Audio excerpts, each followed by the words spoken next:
Hello friends, ಎಲ್ಲರಿಗೂ the media ಚಾನಲ್ಗೆ ಸ್ವಾಗತ. ಸ್ನೇಹಿತರ, ಇವರ ಹೆಸರು ಪ್ರೇಮ ಅಂತ. ವಯಸ್ಸು 46 ವರ್ಷ. ಇವರ ಸ್ಥಳವನ್ನು ನೋಡಿದ್ರೆ ಹಾಸನ ತಾಲೂಕಿನ ಒಂದು ಹಳ್ಳಿ ಎಂದು ಹೇಳಿಕೊಂಡಿದ್ದಾರೆ. ವಿದ್ಯಾಭ್ಯಾಸ PUC ಮುಗಿದಿದೆ ಅಂತೆ. ಹಾಗೆ ಇವರ ಉದ್ಯೋಗವನ್ನು ನೋಡಿದ್ರೆ ಅಂಗಡಿಯಲ್ಲಿ ನೌಕರಿ ಮತ್ತು ಮನೆಯಲ್ಲಿ ಕೆಲಸವನ್ನು ಮಾಡುತ್ತೇನೆ ಎಂದು ಹೇಳಿಕೊಂಡಿದ್ದಾರೆ. ವೈವಾಹಿಕ ಸ್ಥಿತಿ ವಿಚ್ಛೇದನ 8 ವರ್ಷಗಳಿಂದ ಒಬ್ಬಳಾಗಿ ಉಳಿದುಕೊಂಡಿದ್ದೇನೆ. ನನ್ನ ಗಂಡನಿಂದ ವಿಚ್ಛೇದನವನ್ನು ಪಡೆದಿದ್ದೇನೆ ಎಂದು ತಿಳಿಸಿದ್ದಾರೆ. ಹಾಗೆ ಇವರ ವೈವಾಹಿಕ ಹಿನ್ನೆಲೆಯನ್ನು ನೋಡಿದ್ರೆ ಅವಳು 22ನೇ ವಯಸ್ಸಿಗೆ ಮದುವೆಯಾದವಳು. ಆದರೆ ಜೀವನದಲ್ಲಿ ಅಂದುಕೊಂಡಂತಹ ಪ್ರೀತಿ ಸಿಗಲಿಲ್ಲ. ಪ್ರೀತಿಯ ಶಂಕೆ, ಅವಮಾನ ಹಾಗೆ ಕಿರುಕುಳದಿಂದ ತಮ್ಮ ಮಕ್ಕಳಿಗೆ ಭವಿಷ್ಯ ನೀಡಬೇಕೆಂಬ ಕಾರಣದಿಂದ ತಾಳಿಕೊಂಡಳು.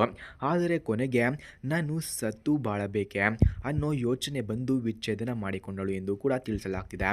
ಹಾಗೆ ಸ್ನೇಹಿತರೆ, ಯಾರಿಗಾದರೂ ಇವರ ಫೋನ್ ನಂಬರ್ ಅಥವಾ ಅಡ್ರೆಸ್ ಬೇಕಾಗಿದ್ದರೆ ಮೊದಲು ನಮ್ಮ ಚಾನಲನ್ನು ಸಬ್ಸ್ಕ್ರೈಬ್ ಮಾಡಿಕೊಳ್ಳಿ. ಆ ನಂತರ ಜಾಯಿನ್ ಎಂಬ ಬಟನ್ ಕಾಣಿಸುತ್ತದೆ.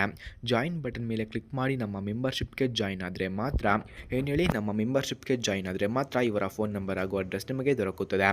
ಹಾಗೆ ಸ್ನೇಹಿತರೆ, ಅವಳು ಅನುಭವಿಸಿದಂತಹ ಬದುಕಿನ ಬಗ್ಗೆ ಕೂಡ ತಿಳಿಸಿದ್ದಾರೆ. ಮನೆಯವರು ಬೆಂಬಲ ಕೊಡಲಿಲ್ಲ, ಸ್ನೇಹಿತರು ದೂರವಾದರು, ಊರವರು ಕೂಡ ಟೀಕೆ ಮಾಡಿದರು.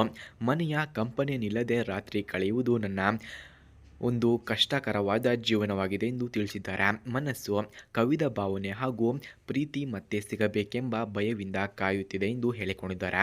ಹಾಗೆ ಸ್ನೇಹಿತರೆ, ಅವಳ ಮಾತುಗಳನ್ನು ನೋಡಿದ್ರೆ ನಾನು ಒಂದು ನಗುವು ಕೊಡಬಹುದು, ಆದರೆ ಆ ನಗುವಿನ ಹಿಂದೆ ನೋವಿದೆ.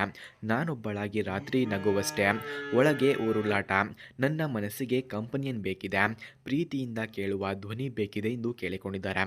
ಹಾಗೆ ಅವಳಿಗೆ ಬೇಕಾದಂತಹ ಲೈಫ್ ಪಾರ್ಟ್ನರ್ ಈ ರೀತಿ ಇರಬೇಕು ಎಂದು ಕೂಡ ತಿಳಿಸಿದ್ದಾರೆ.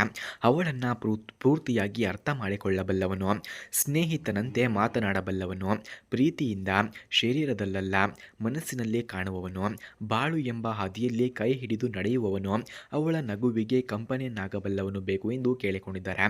ಹಾಗೆ ಇವರ ನೈಜವಾದ ಮಾತುಗಳನ್ನು ನಾವು ನೋಡಿದ್ರೆ ನನ್ನ ಹಾಸಿಗೆಗೆ ಕಂಪನಿಯನ್ ಬೇಕಿದೆ, ಮಾತುಗಳ ಕಂಪನಿಯನ್ ಎಂದು ತಿಳಿಸಿದ್ದಾರೆ.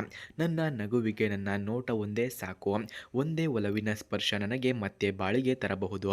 ಹಾಗೆ ನಾನು ಜೀವಂತವಿದ್ದೇನೆ, ಬದುಕಬೇಕು ಅನ್ನೋ ಆಸೆ ಕೂಡ ಇನ್ನೂ ಇದೆ ಎಂದು ತಿಳಿಸಿದ್ದಾರೆ. ಹಾಗೆ ಸ್ನೇಹಿತರೆ, ಅವಳ ಗುರಿಗಳನ್ನು ನಾವು ನೋಡಿದ್ರೆ ಮಕ್ಕಳನ್ನು ಉನ್ನತವಾಗಿ ಬೆಳೆಸುವುದು, ಬಾಳಿಗೆ ಕಂಪನಿಯನ್ನು ನೀಡಿ ನಗುವು ಹಂಚಿಕೊಳ್ಳುವುದು, ನಿಜವಾದ ಪ್ರೀತಿಯನ್ನು ಮತ್ತೆ ಅನುಭವಿಸುವುದು, ತನ್ನ ಅಂತರಾಳದ ಮೌನಕ್ಕೆ ಮಾತು ಸಿಗುವುದು ಇವರ ನಿಜವಾದ ಗುರಿಯಾಗಿದೆ.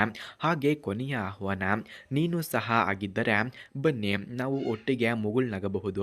ನನಗೂ ಕಂಪನಿಯನ್ ಬೇಕಾಗಿದೆ, ಸಾಥಿಗಾಗಿ ಹೃದಯದಿಂದ ಕಾಯುತ್ತಿದ್ದೇನೆ ಎಂದು ತಿಳಿಸಿದ್ದಾರೆ. ಹಾಗೆ ಸ್ನೇಹಿತರೆ, ಯಾರಿಗಾದರೂ ನಿಜವಾಗಿಯೂ ಸಂಪರ್ಕ ಬೇಕಿದ್ರೆ ಬನ್ನಿ ಎಂದು ಕೂಡ ಕೇಳಿಕೊಂಡಿದ್ದಾರೆ.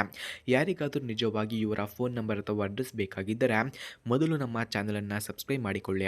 ಆ ನಂತರ ಜಾಯಿನ್ ಎಂಬ ಬಟನ್ ಕಾಣಿಸುತ್ತದೆ. ಜಾಯಿನ್ ಬಟನ್ ಮೇಲೆ ಕ್ಲಿಕ್ ಮಾಡಿ ನಮ್ಮ ಮೆಂಬರ್ಶಿಪ್ಗೆ ಜಾಯಿನ್ ಆದರೆ ಇವರ ಫೋನ್ ನಂಬರ್ ಹಾಗೂ ಅಡ್ರೆಸ್ ನಿಮಗೆ ದೊರಕುತ್ತದೆ. ಧನ್ಯವಾದಗಳು.